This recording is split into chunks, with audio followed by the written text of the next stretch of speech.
दोस्तों, आज की कहानी है पापा अब मुझे छोड़ दो, मैं आपका दर्द बर्दाश्त नहीं कर पाऊंगी।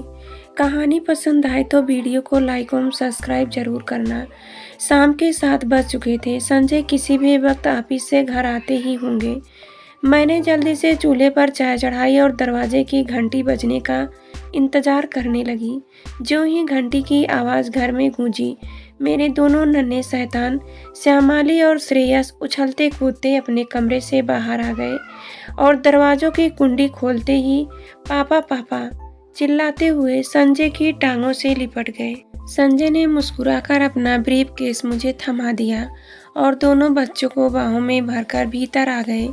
तीनों के कहकहे सुनकर दिल को सुकून सा मिल रहा था।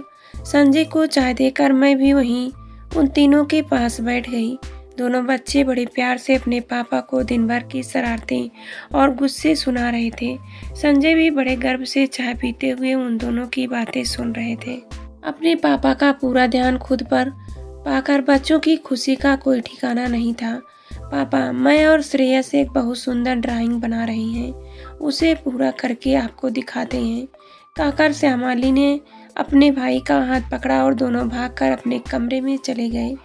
क्या सोच रही हो मैडम? कुछ नहीं, आप हाथ मुंह धोकर फ्रेश हो जाए, तब तक मैं खाना गरम कर लेती हूँ। संजय के टोकने पर मैंने मुस्कुराकर जवाब दिया और फिर उठकर रसोई की तरफ चल दी। खाने की मेज पर भी दोनों बच्चे चाहते हुए अपने पापा को न जाने कौन कौन से किस्से सुना रहे थे। खाने के बाद कुछ देर तक संजय और मेरे साथ खेल रहे बच्चे थक कर सो गए।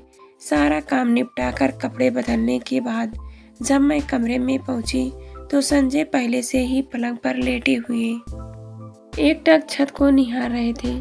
बत्ती बुझाकर मैं भी पलंग पर जाकर लेट गई और आंखें बंद करके सोने की कोशिश करने लगी। थोड़ी देर बाद संजय ने धीमे स्वर में पूछा, श्रेया, नींद नहीं आ रही है क्या? नहीं, मैंने गहरी सांस भरकर छोड़ते हुए जवाब दिया। कोई टेंशन है? नहीं। श्यामाली बता रही थी आज उसकी नानी का फोन आया था। क्या कहा माँ ने? कैसी है वो? ठीक है, हम सबका कुशल क्षेम पूछ रही थी। और साकेत कैसा है? उसकी परीक्षा कैसी हुई? वह भी ठीक है, अच्छी हुई, सिर्फ इतनी ही बात हुई। हाँ तो फिर इतनी खोई हुई उदासी क्यों हो? मेरे कोई जवाब न देने पर संजय ने मुझे आगोश में भर लिया और फिर मेरा सिर सहलाने लगे। अचानक हुई प्रेम और अपनेपन की अनुभूति से मेरी आंखों से आंसू बह निकले। मैं कसकर संजय से लिपटकर फूट फूट कर रोने लगी। संजय ने मुझे जी भर कर रोने दिया। कुछ देर बाद जब आंसू थमे तो मैंने हिम्मत करके कहा, कल पापा की बरसी है, माँ ने हमें घर बुलाया है और तुम हमेशा की तरह वहाँ जाना नहीं चाहती। संजय ने कहा, आपको सब पता तो है मैं वहाँ क्यों नहीं जाना चाहती हूँ।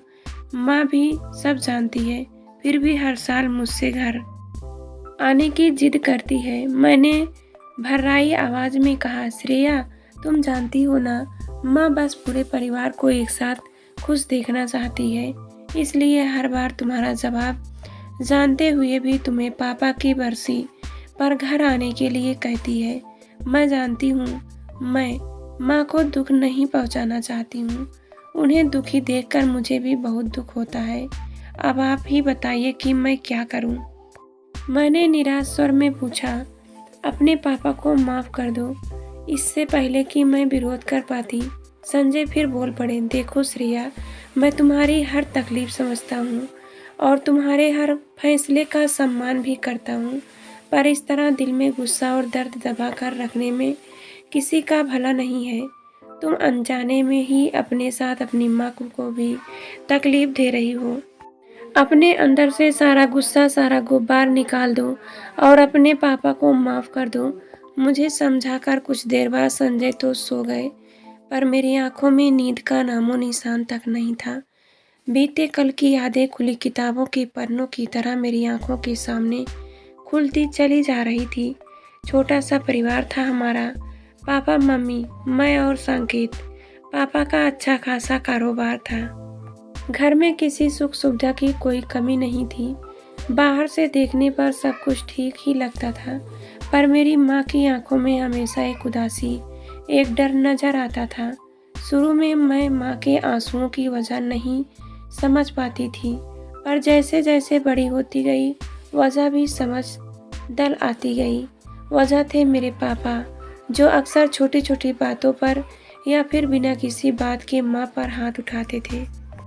मुझे कभी पापा का बर्ताव समझ नहीं आया। जब प्यार जताते थे तो इतना कि जिसकी कोई सीमा नहीं होती थी, और जब गुस्सा करते थे तो वह भी इतना कि जिसकी कोई हद नहीं होती थी। पहले पापा के गुस्से का शिकार सिर्फ माँ होती थी, पर वक्त बीतने के साथ उनके गुस्से की चपेट में आने वाले लोग का दायरा भी बढ़ता गया। पापा ने मुझ पर भी हाथ उठाना शुरू कर दिया था। जब पापा ने पहली बार मुझ पर हाथ उठाया था तब मैंने 2 दिनों तक बुखार के कारण आंखें नहीं खोली थी। जब पापा मुझे मारते थे तो माँ मुझे बचाने के लिए बीच में आ जाती थी। न जाने कितनी बार माँ ने हम दोनों के किस्से की मार अकेले खोई होगी। छोटी उम्र में इतनी मार खाकर मेरे शरीर पर से कोई दिन तक मार के निशान नहीं जाते थे। स्कूल जाने पर ऐसा महसूस होता था मानो जैसे मेरे सहपाठी मेरे ओर इशारे करके मेरा मजाक उड़ा रहे हैं। टीचर निशानों के बारे में पूछती थी तो झूठ बोलना पड़ता था। न जाने कितनी बार साइकिल से गिरने का बहाना बनाया होगा, अब तो गिनती भी याद नहीं है। शुरू में मैं मार खाते वक्त बहुत रोती थी, पर वक्त के साथ मेरा रोना भी कम होता गया और कुछ वक्त बाद तो एहसास होना भी बिल्कुल बंद सा हो गया था। माँ अब बहुत बीमार रहने लगी थी। मेरी परी सुंदर माँ निठाल सी रहती थी।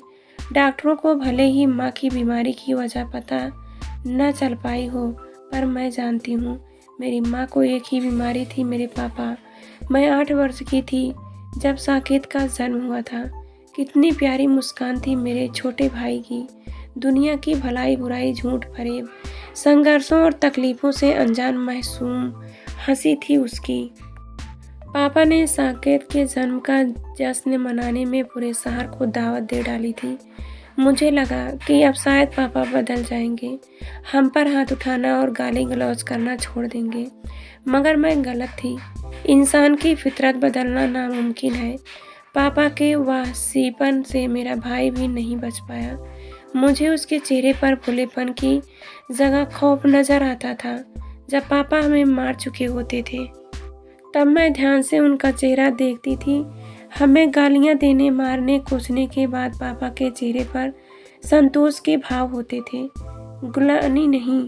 ऐसा लगता था कि हमें रोते, गिड़गिड़ाते, दर्द से कहते देखने में पापा को खुशी मिलती थी, खुद पर गुरूर होता था। कभी मुझे लगता था कि कहीं पापा किसी मानसिक रोग से शिकार तो नहीं, वरना यह उन्हें हमसे कैसा प्यार था जो हमारी जान का दुश्मन बना हुआ था।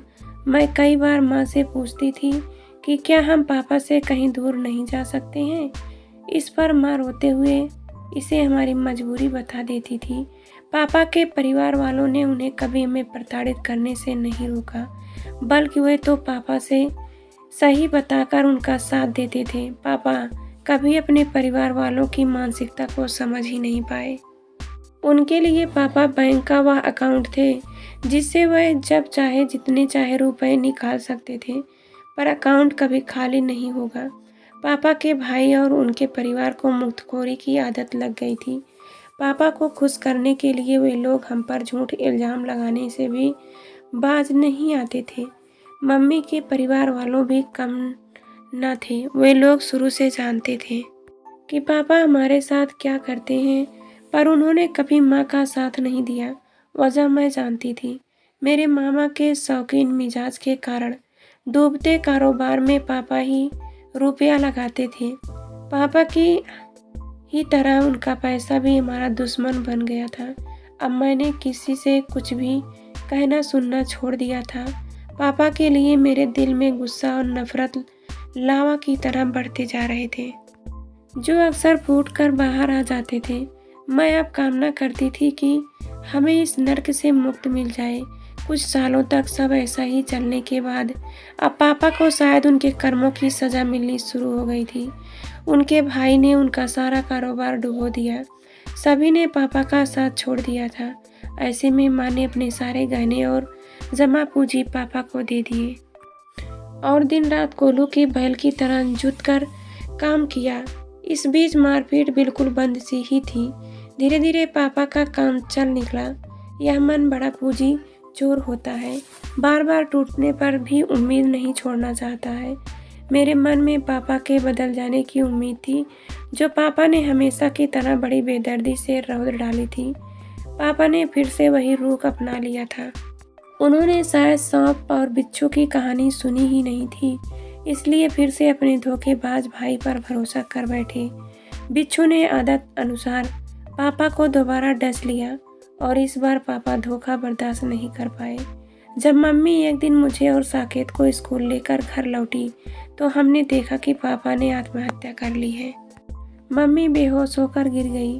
भाई का रोते रोते बुरा हाल था, पर मेरी आंखों में एक आंसू नहीं आया। पापा हमें रास्ते भर लाकर छोड़ गए थे, जैसा कि मुझे विश्वास था। पापा के घर वालों ने हमसे हर नाता तोड़ लिया और मम्मी के घर वाले तो और भी समझदार निकले।